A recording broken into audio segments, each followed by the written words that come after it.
Hello everyone, welcome back to CryptoCache. Thank you so much for joining me here. I hope you're having an amazing day. We're going to take another look here at Flux, kind of see what's going on. This is a request from my community member. Thank you so much for asking that I cover this, of course, because I love touching on coins I haven't looked at in a little while. This is one of those I have touched on previously, and I recall it was doing very well in December, and previously, of course, in November took off big time. So we're going to kind of look and see what the potential is here, of course, kind of understand best practice and big picture. If you're new to the channel, not a financial advisor, I really just love teaching people how to trade, and hopefully you can learn something here today. I've been trading for over 15 years, which is why I created this trading community to help you become more self-sufficient.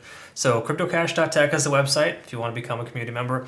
I also provide Trading Academy, teaching you how to become a better trader every step of the way, and I share signals for every single trade that I take so you know how to structure your trades effectively to survive this market, because you can't just do the same thing every time and expect the same results, right? Or different results. You have to be dynamic, and you got to be I guess willing to adjust with the flow, because being a good trader is identifying trends, really. That's mostly it. A few other things too. TA helps a lot as well, but in that TA you can identify what's going on, what part of the trade we're in right now, right?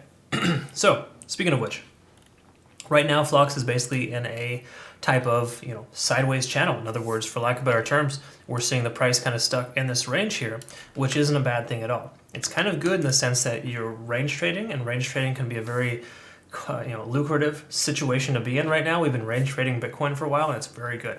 Even though it's ascending in range trading, it's still a pretty decent and easier way to make some money, right? Okay, again, all that aside, here with Flux, just kind of taking a look. Big picture, we're under the 50-day simple moving average and above the 200. So good news is the 200 is basically telling us, hey, the last 200 days of trading, the average price should be $1.31, and it's $1.45. That establishes value. That's a good sign. That's holding us support, telling us we're on the right side of the tracks. The 50-day, of course, tells us a slightly different story, but it's not terrible either. It's kind of getting close to the price action, and it's getting tested 3 days in a row and could effectively break soon. So the more likelihood in this situation is for the price to break higher than it would be lower, based on the fact that we're over the 200 and not the 50. Okay, 200 is more impactful in that sense in the big picture. So I'd like to see that. We also have a test of 50 on the RSI, which can tell us right now that somewhere in the range of 149 to say round number 150 is essentially a resistance. I would speculate, just openly, based on previous data here, that this is a pretty strong resistance little channel here. So somewhere between 147 and 156 would effectively be a case in point where you might see some resistance, which we're seeing now. But we break above, we get a close above 156, we'd be in really good shape. Okay, that's what we're ultimately looking for, because we could see that was a previous high that we couldn't pass. All right. So again, that's kind of where we're at there in that sense. Nothing much really to note on the MACD there. On the 4 hour, we have the inverse pattern here, which is pretty standard. We are above the 50 and below the 200. Okay, not a bad thing, effectively the same result. So ultimately, again, we want to be above both if it all goes well. And again, a close of 156 would put us well ahead of that. Okay, good news is we're bouncing off of 50 on the RSI, which is fantastic. This is very helpful, telling us that we should experience a break to the upside based on the fact that we have this little trend here that's continuing upwards. We're making higher lows and even higher highs. Okay, so we've got 3 higher lows and 2 higher highs. So hypothetically, the next push up should be higher to break 156 and then continue. All right, so that's hypothetically what we're looking at there. So all good stuff there in that sense. This is kind of good momentum, a good trend, and we always want to try to identify that. Take a look at TD sequential. We can see we got a reset at 5 down to a 4. So we're basically hitting 6, 5s, and 4s. So at this point here, hypothetically, this should be the bottom. We should expect the price to continue to progress higher. Okay. Taking a look at the cloud, let's go ahead and go to the 1 hour for that. Looking at the Ichimoku cloud, we can see here though that we do have a potential short position that you might want to consider holding open. In other words, yes, this trend line is pushing the price action higher, but the lagging span hasn't intersected with the price action. We're below the cloud and conversion lines below the baseline. All signals point to a short position. I'm not telling you to open a short position, just saying if you have one open, you want to let it ride, okay, until we get the indication to close it.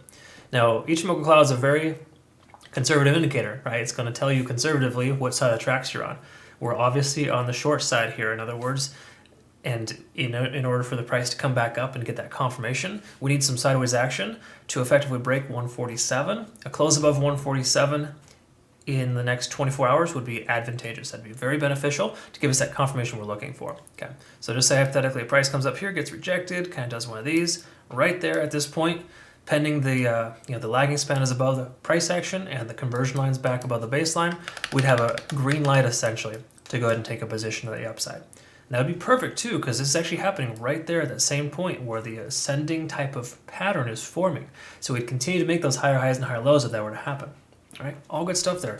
So Flux is actually looking pretty good here in that sense. And what I mean by good is that we should experience, or hypothetically, we should experience an increase from here based on the trend line. If we lose that trend line, different story, of course. Because if we do lose that trend line, we come down to somewhere in the range of 138 or lower, we would then be making lower lows. And that would be disadvantageous, of course. That would not be ideal. So ultimately, as long as we can stay above, just say 141 as a rough estimate, we're going to be in good shape to see this continue higher.